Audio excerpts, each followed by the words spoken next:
नमस्कार, मी प्रियंका ठाकूर. सुखी जीवनाचा मंत्र या आमच्या विशेष कार्यक्रमात तुमचं मनापासून स्वागत आहे. सुखी जीवन जगण्याचे अनेक वेगवेगळे मार्ग आहेत, मात्र लैंगिक आरोग्य हा आनंदी जीवनाचा एक अत्यंत महत्त्वाचा भाग आहे. अनेक जण भीतीनं किंवा संकोच बाळगल्यानं यावर व्यक्त होत नाहीत आणि त्यामुळेच दाम्पत्य जीवनामध्ये अडचणी निर्माण होतात. खरं तर लैंगिक शिक्षण ही आत्ताच्या काळाची गरज आहे, मात्र दुर्दैवाने यावर फार वाच्यता होत नाही.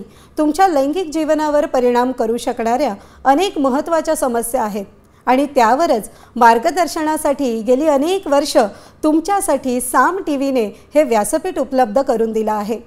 लैंगिक आरोग्याविषयी असलेले अनेक समज गैरसमज दूर करण्यासाठी तसेच त्या संदर्भातील इतरही महत्त्वाच्या मुद्द्यांवर तज्ज्ञ आणि नामांकित सेक्सॉलॉजिस्ट, एंड्रोलॉजिस्ट, यूरोलॉजिस्ट डॉक्टर विजय दहिफळे सर आपल्याला या शोमध्ये मार्गदर्शन करीत असतात.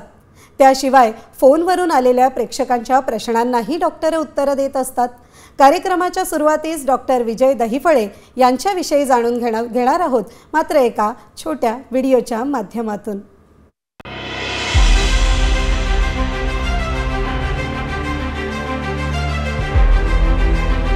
डॉक्टर विजय दहिफळे हे सेक्सॉलॉजिस्ट, यूरोलॉजिस्ट आणि एंड्रोलॉजिस्ट आहेत.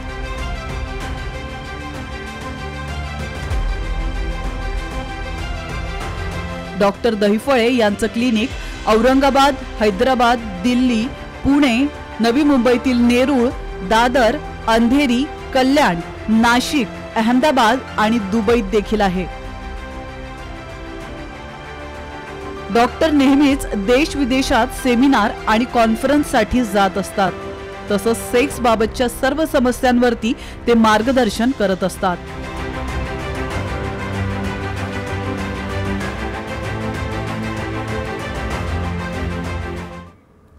डॉक्टर, साम टीव्हीच्या स्टुडिओमध्ये तुमचं खूप खूप मनापासून स्वागत आहे. नमस्कार प्रेक्षक हो, कार्यक्रमाला आपण सुरुवात करणारच आहोत, मात्र त्यापूर्वी एक प्रसंग मला या ठिकाणी तुम्हाला सांगावासा वाटतो. हा प्रसंग आहे सरांच्या नेरूळ ओपीडी सेंटरवरील. नेरूळ ओपीडीला 60 वर्षीय गृहस्थ त्याच्या 45 वर्षीय पत्नीला घेऊन आले. ते आपल्या सुखी जीवनाचा मंत्र या कार्यक्रमाचे रेग्युलर दर्शक.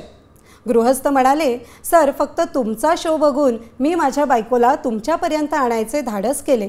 सर, माझ्या बायकोची 5 वर्षांपूर्वी हिस्टेरेक्टॉमीची सर्जरी झाली आहे आणि त्यात तिची गर्भपिशवीसुद्धा काढून टाकली आहे. सर, तेव्हापासून तिची सेक्स करण्याची प्रणयाची इच्छा पूर्णपणे गेली आहे. एवढंच नाही, तिला थायरॉईडचा देखील त्रास आहे आणि त्यावर ट्रीटमेंट देखील सुरू आहे. सरांनी पत्नीला याबद्दल विचारले असता ती म्हणाली की मला माझ्या मैत्रिणी बोलल्या की गर्भपिशवी काढली की स्त्रीचं बाईपण आणि शरीर संबंधांची इच्छा दोन्हीही जाते. खरं तर सर, मला ही सर्जरी केल्यापासून सेक्सची भावना पूर्णपणे कमी झाली आहे. तसेच योनीला कोरडेपणा आणि खाज येते. पुढे पती म्हणाले की सर, मी जेव्हा जेव्हा संबंध करायचं म्हणतो तेव्हा ती मला इच्छा नाही, तुम्हाला काय करायचं ते करा असं म्हणते.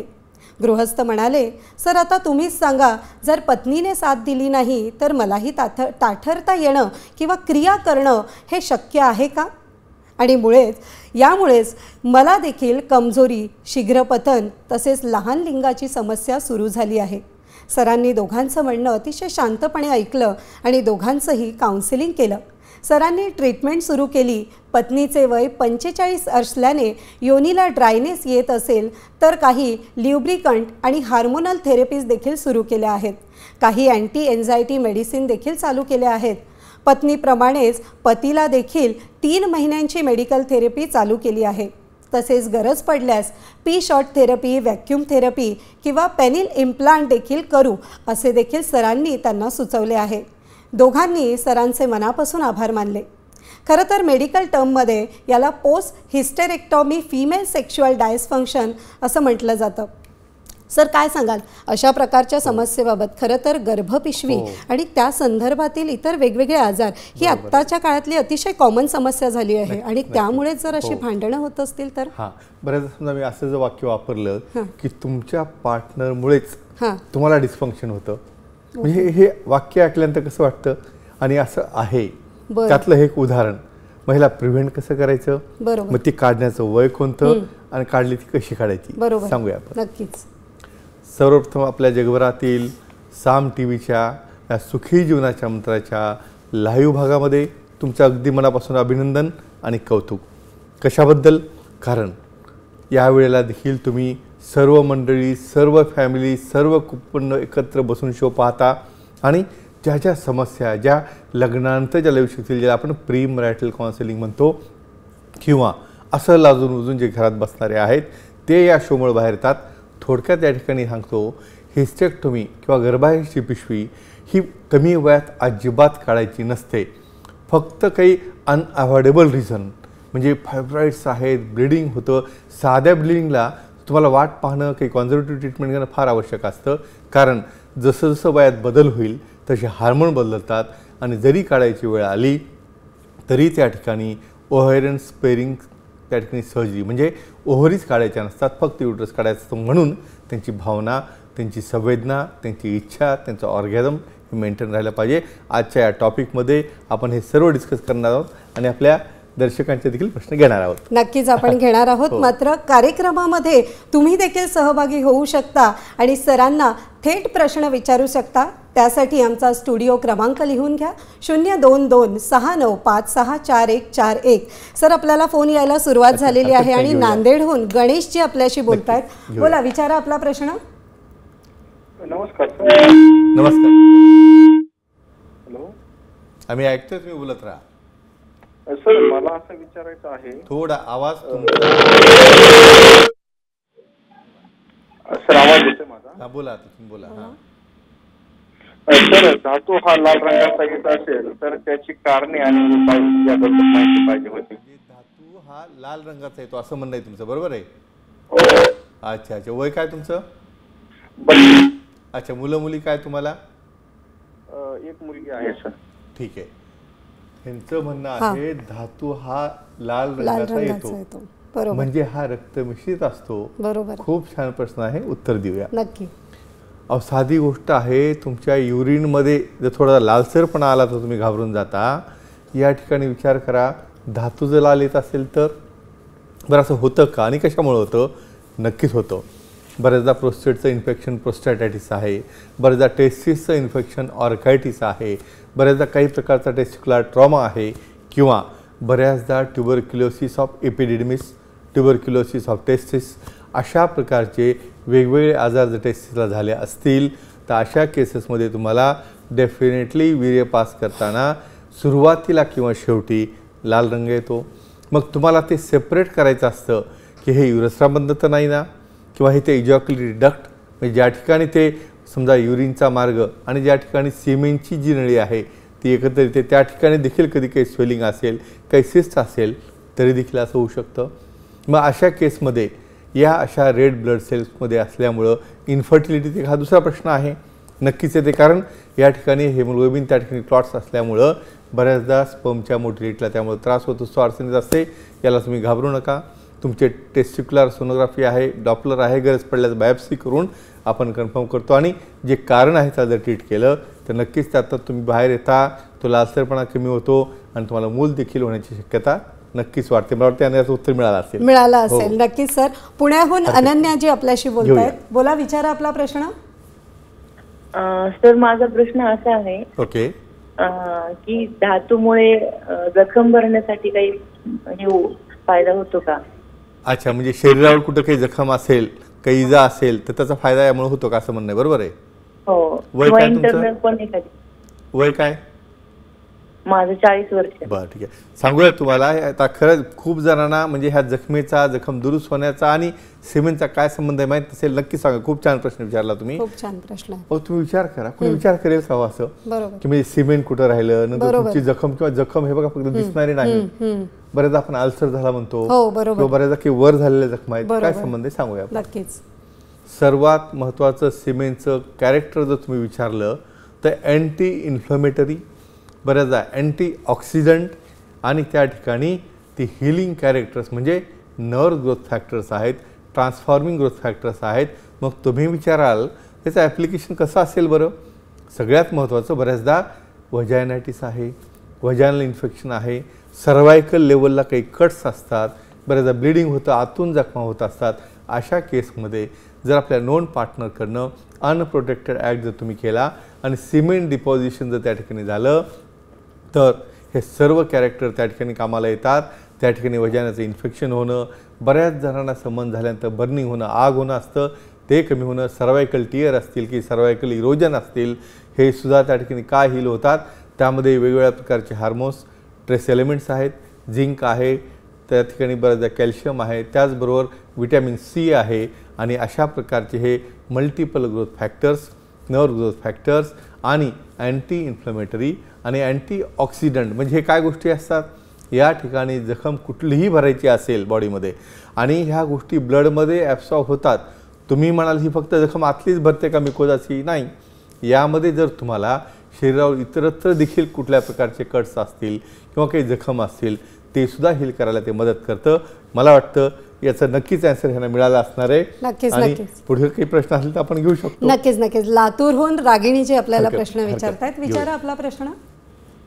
सर नमस्कार. नमस्कार जी, बोला. तर धातूमुळे किंवा सिमेंटमुळे आपल्या प्रेग्नेन्सीच्या कॉम्प्लिकेशन्सवर काही परिणाम होतात का? म्हणजे तुमचं असं म्हणणं आहे की आता प्रेग्नन्सी राहिलेली आहे आणि त्यावेळेस जर कॉन्टॅक्ट आलं तर सिमेंटचा काही फायदा असतो का? बरोबर आहे. हा, म्हणजे काही कॉम्प्लिकेशन होतात का, पॉझिटिव्ह किंवा निगेटिव्ह? हा, म्हणजे काही फायदा होतो का काही तोटा होतो हे विचारायचं तुम्हाला. बरोबर आहे. हा, हो, नक्कीच नक्कीच सांगूया. खूप सुंदर प्रश्न. खूप बघा, सुंदर. परिणाम. पहिली गोष्ट हो तर प्रेग्नन्सी राहिली की हो. संबंध करायचा का न करायचा, बरोबर कारण खूप मिथ्स आहेत ना. बरोबर हे केल्यामुळे काही अबॉर्शन झालं बरोबर. की बाळाला परिणाम झाला, त्याला काही इजा झाली का, असे खूप मिथ्स आहेत. खूप खूप सांगूया आपण. नक्कीच. मित्रांनो, या ठिकाणी महत्त्वाची गोष्ट सांगतो तुम्हाला. हे बेसिक नॉलेज तुम्हाला प्रत्येकाला असणं का आवश्यक आहे. हवीची काही कुठली टीचिंग इन्स्टिट्यूट नाही तुम्हाला की तुमचं लग्न झाल्यानंतर काय करायला पाहिजे, हनीमून कसं करायला पाहिजे, मग प्रेग्नन्सी राहिली तर कॉन्टॅक्ट ठेवायला पाहिजे की नाही, मग ठेवला तर काय फायदा होतो. सर्वात महत्त्वाचं सांगतो, जेव्हा खूप मोठा अभ्यास आणि स्टडी झालेला आहे एका कॅलिफोर्निया युनिव्हर्सिटीमध्ये. जेव्हा तुम्ही ॲक्ट कराल, समजा पार्टनरची संमती किंवा कन्सेंट फार महत्त्वाची असते, त्याला काही पेन नसेल, वॉमिटिंग नसेल आणि तज्ज्ञांचा सेक्सॉलॉजी, युरॉलॉजी, अँड्रॉलॉजीचा सल्ला जर असेल तर दुसरं ट्रायमेस्टर म्हणजे 3 ते 6 महिना किंवा शेवटी 8 महिन्यापर्यंत तुम्हाला जर कॉन्टॅक्ट केला तर सिमेन ॲब्झॉर्ब झाल्यामुळे ॲक्टिव्हिटीमुळे त्या ठिकाणी फ्लोअरचे कॉन्ट्रॅक्शन होऊन ऑर्गॅझम होऊन नॉर्मल डिलिव्हरी होण्याचे चान्स वाढतात. दुसरी गोष्ट, सिमेंटच्या कॉन्टॅक्टमुळं प्री एक्लाम्शिया नावाची एक कंडिशन असते. आता त्याला तुम्हाला उदाहरण असं देईल की बऱ्याच जणांना प्रेग्नंट राहिल्यानंतर पायावर सूज येते, ब्लड प्रेशर वाढतं, बऱ्याचदा यामुळे त्यांना ॲबॉर्शन किंवा मिसकॅरेज होण्याचे चान्सेस देखील वाढतात. पण या ठिकाणी जर तुमचा कॉन्टॅक्ट हा सिमेनशी होत असेल आणि सर्वात महत्त्वाचं सांगतो या ठिकाणी हे सिमेन नॉन इन्फेक्टेड असणं आवश्यक आहे, तर मिसकॅरेजेस म्हणा, ब्लड प्रेशर म्हणा, प्री एक्लाम्शिया किंवा टॉक्सिया म्हणतात तो म्हणा, नॉर्मल डिलिव्हरी होणं म्हणा, इतक्या सर्व प्रकारचा इतका सुंदर फायदा असतो. म्हणून सर्वांना सांगतो की तज्ज्ञांचा सल्ला घेऊन त्या दिलेल्या ट्रायमेस्टरमध्ये आणि तज्ज्ञांचा सल्ला घेऊन नक्कीच ॲक्ट करता येतो. एवढा मोठा फायदा त्यांना मिळतो. नक्कीच नक्कीच याचा फायदा आहे सर. नक्कीच. पुण्याहून रागिणीजी आपल्याला प्रश्न अच्छा, विचारतात. घेऊया. विचारा आपला प्रश्न. रुपालीजी विचारा आपला प्रश्न. हॅलो, हां, ऐकतोय मी, बोला. नमस्कार सर. नमस्कार, बोला. तर धातूचा उपयोग पार्लर फास्ट इंजिनमध्ये होतो का आणि हे- कोणत्या तत्वावर काम करतो? ओके. त्याचे काही साईड इफेक्ट होतात का, त्याबद्दल माहिती द्या. अच्छा, तुम्ही मला एकदाच 3 प्रश्न विचारले. आता म्हणजे धातूचा उपयोग पार्लर किंवा स्पामध्ये होता का? बरोबर आहे. हो सर, हो. आणि कुठल्या तत्वावर काम करता आणि काही काय विचारलं पुढं? साईड इफेक्ट काही आहेत का? हा. काही कॉम्प्लिकेशन किंवा दुष्परिणाम असतात का? बरोबर आहे. हो. खूप छान प्रश्न. सांगूया तुम्हाला. अशा गोष्टी ऐकल्यानंतर मी तर म्हणतो बाकीचे पार्लरला जाण्यापेक्षा आपल्या ह्या सिमिनल प्रॉडक्ट्सचा पण एक महत्त्वाची गोष्ट सांगतो. हे एक्स्ट्रॅक्ट असतात. जेवढे कॉस्मेटिक आहेत त्यामध्ये स्पर्मिडिन आहे, हे घटक त्यामध्ये जे असतात हे स्पर्मकडनं एक्स्ट्रॅक्ट केले जातात, ते प्रोसेस केले जातात आणि हे बरेच जणांना माहिती नसतं. पण हे कॉस्मेटिकमध्ये असल्यामुळं हो. त्याचा इफेक्ट येतो. म्हणजे नेचरनी तुम्हाला दिलं बरोबर. त्याचा वापर करायला पाहिजे. सांगूया आपण. नक्कीच. प्रत्येकाला सुंदर दिसावं वाटतं, प्रत्येकाला यंग दिसावं वाटतं, पण हे फक्त बाहेरनं तुमचं पेंटिंग केल्याने होणार आहे का? नाही. सुंदरता आतून देखील पाहिजे, आतून देखील हार्मोन्स पाहिजे. काय होतं आहे, कॅरेक्टर काय आहे सिमेंटचं, हे या ठिकाणी अँटीऑक्सिडंट कॅरेक्टर आहे, अँटी इन्फ्लेमेटरी आहे आणि हिलिंग पॉवर हे नर्व ग्रोथ फॅक्टर आहेत, टिश्यू ग्रोथ फॅक्टर आहेत.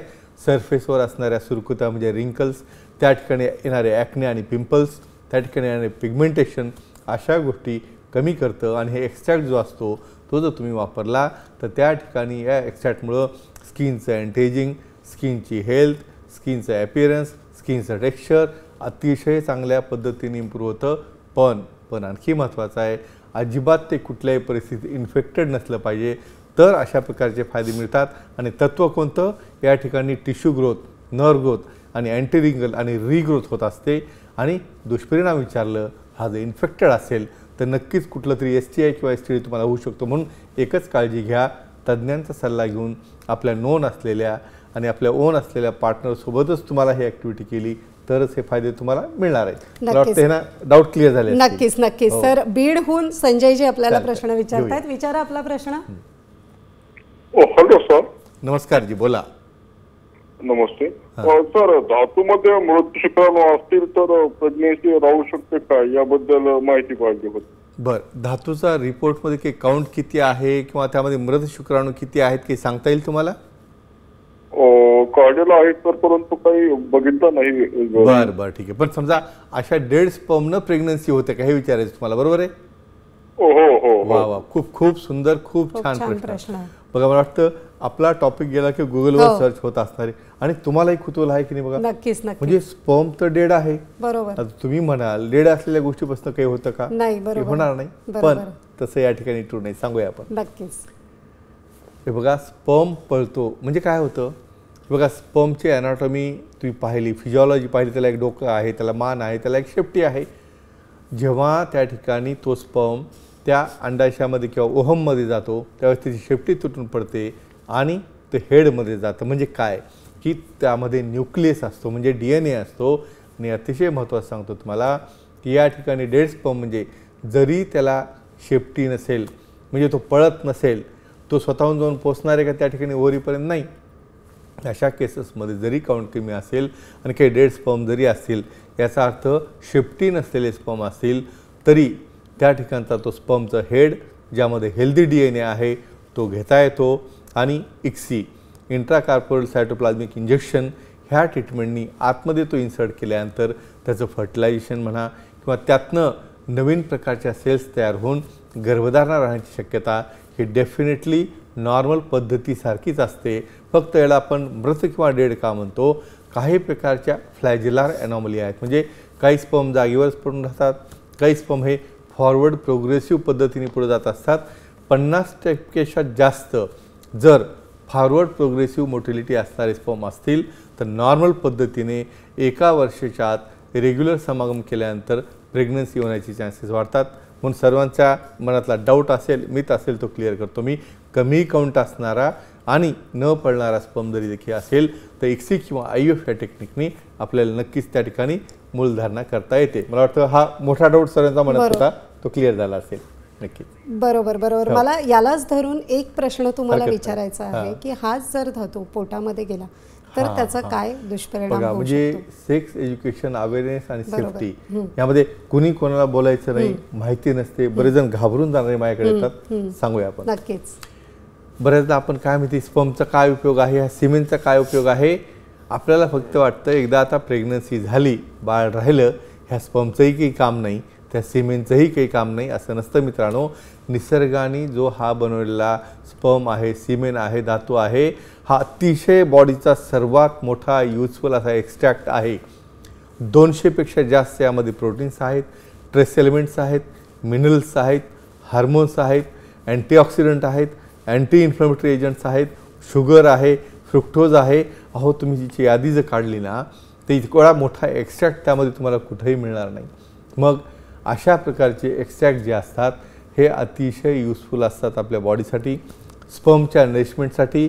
आणि याचा सप्लाय तुम्हाला प्रोस्टॅटिक फ्लुइडमधून येत असतो, काही बल्बोरेथ्रल ग्लँड्समधून त्या ठिकाणी येत असतो, किंवा बऱ्याचदा त्या ठिकाणी याचा सप्लिमेंटेशन जे आहे ते प्रोस्टॅटिक फ्लुइडमध्ये येत असतं, समायनल फ्लुइडमधून येत असतं आणि बऱ्याचदा टेस्टिक्युलर सिक्रेशनमध्ये देखील त्या ठिकाणी येत असतं. मग अशा प्रकारचं सिमेंट जे आहे याचे हे सर्व कॅरेक्टर्स ज्यामध्ये कामाला येतात, त्यामुळेच तुमची हेल्थ प्रेग्नन्सी तर झालीच, पण त्यासोबत इतर फायदे देण्यासाठी देखील हा अतिशय कामाला येत असतो. मला वाटतं ही माहिती त्यांना अतिशय चांगली मिळाली असेल. नक्कीच नक्कीच. हो. अगदीच प्राथमिक माहिती आहे सर, आणि हे सगळ्यांना हो. माहिती माहित असणं असणं खरंच आवश्यक आणि आहे. परत सांगतो, हे बघा, हे प्रोटीन असल्यामुळं हो. जरी गिळलं गेलं, बऱ्याचदा काय असतं, वेगवेगळ्या प्रकारचे ऍक्ट हो. असतात, मुखमैथून आहे किंवा योनी संबंध आहे, तर हेच प्रोटीन आपल्या पोटामध्ये जातं बरोबर. आणि जसं अन्न डायजेस्ट होतं त्याच पद्धतीने ते देखील डायजेस्ट होतं. पण एकच प्रिकॉशन, ते इन्फेक्टेड नसलं पाहिजे, बरोबर. नाहीतर तुमच्या तोंडात असलेल्या कट्समुळं बरोबर. त्या ठिकाणी तुम्हाला देखील काही त्रास. एड्स म्हणा हो, किंवा हो. इन्फेक्शन होऊ शकतं. कारण बऱ्याच गम्स आहेत, कट्स आहेत, केरीज आहेत, हो. ही काळजी घेणं आवश्यक असतं. नक्कीच नक्कीच. सर, मला आणखी एक महत्त्वाचा प्रश्न तुम्हाला हरकत नाही. विचारायचा आहे, तो म्हणजे 50शी नंतर बऱ्याच पुरुषांना सर ब्लड प्रेशरमुळे कमजोरी येते, पण त्यावर आपण काय उपाय करू शकतो, त्याबद्दल काय नक्कीच. म्हणजे सांगाल? तुम्ही म्हणाल की एक 40% जनता जर पाहिली तर ब्लड प्रेशर आहे आणि ब्लड प्रेशर गोळ्या चालू आहेत, बरोबर. आणि मग दुसरं टेन्शन काय, तुम्हाला बीपी आहे, शांत बसायचं, हो. काही करायचं नाही, गोळ्या घ्यायच्या नाही, असं नसतं. सांगूया आपण. नक्कीच. मित्रांनो, अतिशय चांगला प्रश्न विचारला आहे प्रियंकाजींनी. जवळपास 40% लोकांना त्यांच्या 35-40मध्ये ब्लड प्रेशर त्रास चालू होतो. ब्लड प्रेशर झालं की त्याला 1, 2, 3, 4 गोळ्या सुरू झाल्या. मग त्या ब्लड प्रेशरमुळं कमजोरी यायला सुरू होते. कशी होते कमजोरी? त्या ठिकाणी रक्तवाहिन्या ज्या लिंगाकडे जाणाऱ्या आहेत त्या कुंचन पावतात. त्या ठिकाणी सप्लाय, त्या ठिकाणी कार्पोरा जे फंक्शनल युनिट आहे त्या ठिकाणी जात नसतं. आतलं इपिथेलियम डॅमेज होतं. त्या ठिकाणी नायट्रिक ऑक्साईड तयार होऊन डिफरंट पोस्टगॅन्डीज तयार होणं हे कमी होतं, म्हणून कमजोरी येते. मग हे बीपीच्या गोळ्या सुरू केल्या. मग एक असं मिथ की बीपी असताना गोळ्या खाल्ला की मला अटॅक येईल किंवा या गोळीने त्याचं कॉम्प्लिकेशन होईल, असं होत नाही मित्रांनो. ब्लड प्रेशर हा आजार नाही, हा लाईफस्टाईल डिसऑर्डर आहे. तुमच्या खाण्याच्या पद्धती, त्याचबरोबर तुमची ओबेसिटी, तुमचं वजन, तुमचा एक्सरसाइज, तुमचा व्यायाम. तुम्ही एक गोष्ट लक्षात ठेवा, कोणी बीपी झाला म्हणून गोळ्या बंद करून पाहिल्या का हो? हाही एक मेथड आहे ना. काही बीपी काही आयुष्यभर राहणार नाही तुम्हाला. डोस कमी करून बघा, बऱ्याचदा बंद करून पहा, परत येत असेल आणखी पहा. आणि जरी बीपी असेल, स्वतः जाऊन काउंटर सेलला मी स्वतः गोळ्या घेतल्या, काही ती पॉवरची गोळी द्या मला, अशी सुरू करायची नाही. का? कारण बऱ्याचदा ह्या गोळ्यांसोबत जी तुम्हाला लॉंग ॲक्टिंग द्यायची, शॉर्ट ॲक्टिंग द्यायची, किंवा बऱ्याचदा काही नायट्रेटसारखी मेडिसिन सुरू असतील आणि आपली इरेक्शनसाठीची मेडिसिन घेतली तर बऱ्याचदा त्या ठिकाणी ब्लड प्रेशर कमी होऊन ड्रॉप होऊ शकतं. मग अशा वेळेला आपण दोष कोणाला देतो? दोष त्या ठिकाणी त्या गोळीला देतो. पण कॉम्बिनेशन कसे असतात हे सेक्सॉलॉजी, यूरॉलॉजी, अँड्रॉलॉजी सांगू शकतात. भले ब्लड प्रेशर किती हाय असो, उलट मी सांगेन, तुम्ही जर सेक्शुअली ॲक्टिव्ह राहिले, त्या ठिकाणी फ्लो लिंगाकडे राहिला, तर तुमचं पूर्ण शारीरिक स्वास्थ्य, त्याचबरोबर एक अभ्यास असा झालेला आहे की ज्या ठिकाणी ॲक्टिव्हिटी तुम्ही रेग्युलर करत राहिली तर इव्हन हार्टच्या वेसलसुद्धा 50% ब्लॉक कमी होण्याचा चान्स असतो. एका वाक्यात सांगेन, ज्याला मॉर्निंग इरेक्शन येतात ना, त्या केसेसमध्ये तुम्हाला कुठल्याही प्रकारचा ब्लॉक येत नसतो. मित्रांनो, या साध्या गोष्टी लक्षात ठेवा. आणि परत सांगतो, तुमचं लैंगिक आयुष्य सुदृढ का ठेवायचं? तुम्ही ॲक्ट करणं हा एक भाग झाला, पण तुमच्या अवयवाला सप्लाय असणं, सप्लाय जाणं, ह्या गोष्टी अतिशय महत्त्वाच्या असतात. मला वाटतं हा जो डाऊट्स आहेत, मिथ्स आहेत, ह्या त्यांच्या क्लिअर झाल्या असतील. नक्कीच नक्कीच. म्हणूनच आपण नेहमीच म्हणतो की तुम्ही कितीही उच्च शिक्षित बरोबर, असाल, correct. पण या सगळ्या गोष्टी मान्य करा आणि हो. डॉक्टरांना, तज्ञांना भेटा. फार आवश्यक आहे. आवश्यक आहे. म्हणजे सेल्फ ट्रीटमेंट नकोय. बरोबर बरोबर. सर, आता वेळ झाली आहे भाग्यवान विजेत्याची. ओके, आपण ओके. एक हे करूया पण चिठ्ठी आपलं काढू. मागचा राहिला. हो, मागचं आपण भाग्यवान सांगूया. त्याचं म्हणजे विजेत्याचं. नाही तर ते पुढचे म्हणतील, आम्हाला नुसतं पुस्तक दिलं आणि आमचा फोटो नाही दाखवला. हो, बरोबर. सांगूया आपण. नक्की. सुजित वायसे, बारामतीचे, मागच्या वेळेसचे विजेते. ते स्वतःहून, ते इव्हन माझी भेट त्यांची ऑन द वे झाली तरीसुद्धा त्यांनी ते पुस्तक घेतलं, उशिरा थांबले माझ्यासाठी. त्यांनी आनंद व्यक्त केला. त्यांचं म्हणणं असं होतं, सर मला आज कुठल्याही परिस्थितीत मला घ्यायचं. त्यांनी ते पुस्तक दिलं, ते आनंदित झाले, आपल्या मित्रासाठी देखील घेऊन गेले. त्यांचं अगदी मनापासून अभिनंदन आणि कौतुक. आणि अभिनंदन. आता समजा त्यांना सहभागी व्हायचं असेल हो, तर आता चिठ्ठी चिठ्ठी काढणं आवश्यक आहे. हां, म्हणजे मागचा विजेता कोण आहे आपल्याला सांगता येईल. हो. आणि त्याचं उत्तर काय तेही सांगूया आपण. करेक्ट आहे. मिक्स करा, म्हणजे सर्वांचा नंबर लागला पाहिजे. हो. ते बरेचदा तुम्हाला स्पेशली मला सांगता बरं का, मला धन्यवाद सांगा आमच्यातर्फे की आमचा नंबर काढला. बघा, आता तुम्ही 2 दिल्या. 2 दे. ठीक आहे, पुढच्या वेळेस आपण 1 करूया. ठीक आहे, दुसरा येईल लागलीच. सांगूया आपण कुठे गेलो. वा, आपण गेलो आता बीडला. आता विनोद काळे यांचं अगदी मनापासून अभिनंदन. कुठल्या प्रश्नाला उत्तर दिलं होतं यांनी? तर कमजोरीसोबत जर त्या ठिकाणी डायबिटीस असेल तर काय करायला पाहिजे? बरेच जण डायबिटीसला देखील घाबरतात. मित्रांनो, डायबिटीसला देखील घाबरू नका. डायबिटीस हा लाईफस्टाईल डिसऑर्डर आहे आणि डायबिटीससुद्धा हा रिव्हर्स किंवा पाठीमागे येऊ शकतो. मात्रा कमी होऊ शकतात. तुमचं लाईफस्टाईल बदलली तर डायबिटीसमध्ये मज्जातंतू वीक होतात, लिंगाकडच्या जाणारे वाहिन्या आकुंचन पावतात, म्हणून त्या ठिकाणी कमजोरी येते. आणि परत मित्रांनो सांगतो, डायबिटीसमध्ये किंवा बीपीमध्ये जर तुम्हाला रिझल्ट नाही आला तर त्या गोळीला किंवा त्या ट्रीटमेंट द्यायला तज्ज्ञांना दोष देऊन का उपयोग नसतो. त्या ठिकाणी जर लिंगाचा प्रवाह खुंटलेला असेल, त्या ठिकाणी त्या कार्पोरा कोलॅप्स झालेल्या असतील तर पुढच्या ट्रीटमेंट आहेत पी-शॉट थेरपी, बऱ्याचदा त्या ठिकाणी व्हॅक्यूम थेरपी किंवा इम्प्लांट देखील करता येतं. आणि अशाच पद्धतीने तुम्हाला देखील सहभागी व्हायचं असेल तर मला वाटतं प्रियंकाजीचा प्रश्न विचारायला लागेल. नक्कीच नक्कीच. तर कमजोरीसोबत ब्लड प्रेशर असेल, ट्रीटमेंट घेता येते का, कशी घ्यायला पाहिजे आणि त्यामध्ये कशा पद्धतीने ट्रीटमेंट दिली जाते याचं उत्तर तुम्हाला येत्या गुरुवारपर्यंत द्यायचं आहे. हा शो मिस झाला असेल तर साम TV सुखी जीवनाचा मंत्र टाईप जरी केलं, पूर्ण शो पाहता येईल. डायरेक्ट टेस्ट करा, मेसेज किंवा डायरेक्ट आमच्या टीमला फोन लावू शकता. या ठिकाणी आमच्या आठवड्याभरातल्या झालेल्या इव्हेंट पाहू शकता. नुकतंच कालच्या विरोधी औरंगाबाद यूरोलॉजी असोसिएशनची आमची मिटिंग त्या ठिकाणी झाली. या मिटिंगमध्ये श्री जाजू सरांचं एक स्पेशल मोटिवेशनल टॉक ठेवण्यात आलं. पॉवर ऑफ द थॉट्स, म्हणजे बऱ्याच जणांना कॉन्सन्ट्रेशन कसं करावं, त्या ठिकाणी स्ट्रेस आलेला कसा मॅनेज करावा, त्याचबरोबर कशा पद्धतीने तुमचं ॲम्बिशन आहे, तुमची दिशा आहे, तुमची वैचारिक समता आहे, त्याचबरोबर तुमच्या वॉन्टेड थॉट्स, अनवॉन्टेड थॉट्स, अशा प्रकारच्या गोष्टी कशा कंट्रोल कराव्या त्याबद्दल देखील डिस्कशन झालं. एक आमचं पॉडकास्ट देखील त्या ठिकाणी मिस्टर दीपजी त्या ठिकाणी होते, विरलजी होते, यांचं एक स्पेशल पॉडकास्ट देखील झालेला आहे. तर अशा पद्धतीने हा आठवडा सुंदर पद्धतीने एकदम छान पद्धतीने हा कॅरी ऑन झाला.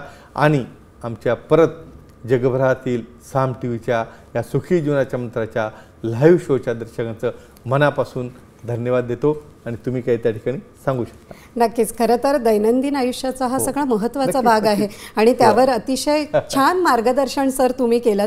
वेळात वेळ काढून या ठिकाणी साम स्टुडिओमध्ये उपस्थित झालात त्याबद्दल तुमचं खूप खूप धन्यवाद सर. धन्यवाद. वेळ झाली आहे इथेच थांबण्याची आणि आपण पुन्हा एकदा भेटूया नवी विषयासह. तोपर्यंत शुभरात्री. नमस्कार.